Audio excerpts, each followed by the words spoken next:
Okay, 3B, here we go. Another math lesson on tap for Monday, May 11th. Wow, these days are just going by so fast. All right, no shout outs today because my Sunday videos take forever to upload onto YouTube. So I got to keep them short. I'll give shout outs on my weekly videos. And I think because like tons of teachers are doing the same thing I am, uploading their lessons.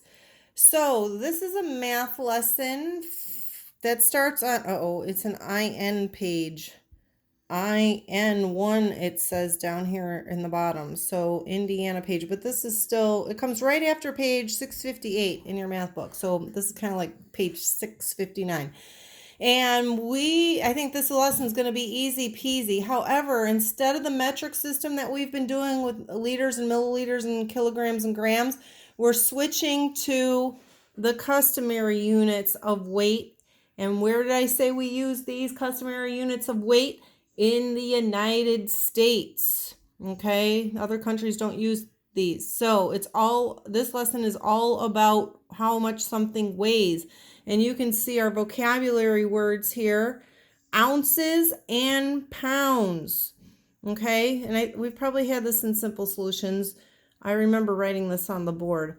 OZ is the abbreviation for ounce, and LB is the abbreviation for pound. And if you want pounds, you just add an S to it, LBS. All right.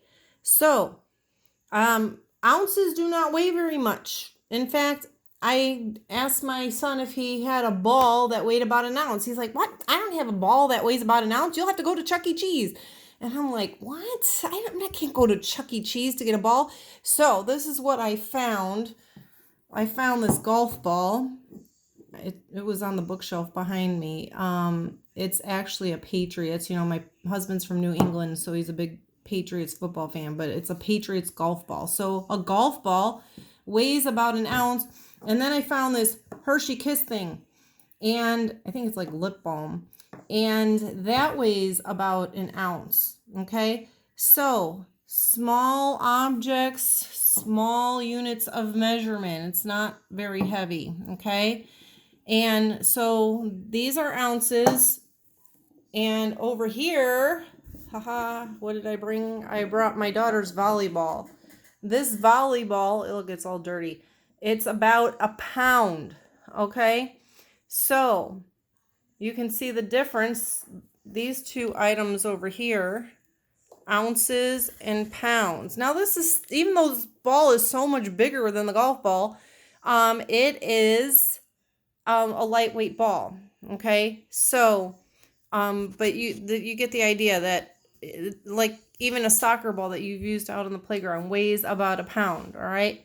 So ounces and pound. Golf ball is an ounce. Volleyball, soccer ball is about a pound. So you keep those in your mind while you're doing this math lesson. Oops, so I'm going to go back down here to the math book. All right, I'm going to turn over to this page. It says talk about it. This is IN2, chapter 11, measurement.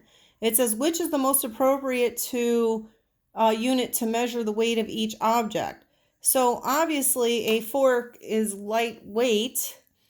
We are going to decide if we would measure the fork in ounces or pounds. But since it's so light, it probably doesn't equal a pound. So of course, we're going to use ounces. So I'd put OZ for ounces. And if you wanted to write out the whole word, you can. And then we go over here to problem number 2. This is a bowling ball. So a bowling ball, if you've been bowling, it's pretty heavy. So we are going to use the larger unit of measurement to weigh the bowling ball.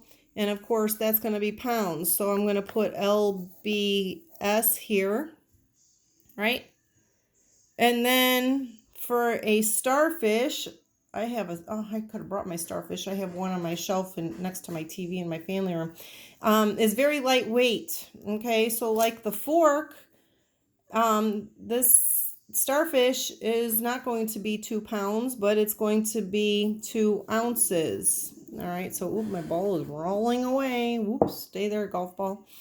And then a pineapple. A pineapple is heavier. You ever pick one up at the grocery store? Is it 5 pounds or 5 ounces? So it's a heavier object. You're going to use the larger unit of measurement, and we're going to do 5 pounds. All right, so that is what you're going to do in this lesson. This is IN3, and you're going to have to think about some of these questions they're asking you. But other than that, I think it's going to be easy peasy. On page IN4, they gave you a table with, it says, of course, remember our tables always have a title. This is about South Carolina wildlife, and you've got different animals on here: the American alligator, the eastern cottontail, and the white-tailed deer, and then it tells how much they weigh and their lengths. You're going to use this table to answer the questions down here in the bottom. So one thing I want to go back to, let me get my piece of paper here. One thing you need to know, oops, gotta get the marker cap off here. One thing you have to know here is that 16 ounces equal 1 pound. All right, so it takes 16 ounces to equal 1 pound. All right, so now remember, like when we were talking about liters and milliliters, you can't add milliliters with liters. Remember I said that? And so you can't add pounds and ounces together. They have to both be the same unit of measurement if you are going to add or subtract. So if you're going to add pounds, you have to add, if you're adding pounds to pounds, you're going to get your answer and label it pounds, but you can't add ounces and pounds together unless you convert it, which is like math down the road for you guys. So keep that in mind. Pounds have to be added to pounds, ounces added to ounces or subtracted, whatever the operation is that you're doing. All right, so that is your math lesson for today, nice and short, and I think you'll be able to do that quickly. And then after this lesson, we're going to move on to time. So that's about it. All right, guys, so I still have to do my language arts video. I'm coming back to do that. I don't know which order you view them in, but anyways, doesn't matter. Math, language arts, whatever you choose to do first. So I will see you later. Bye.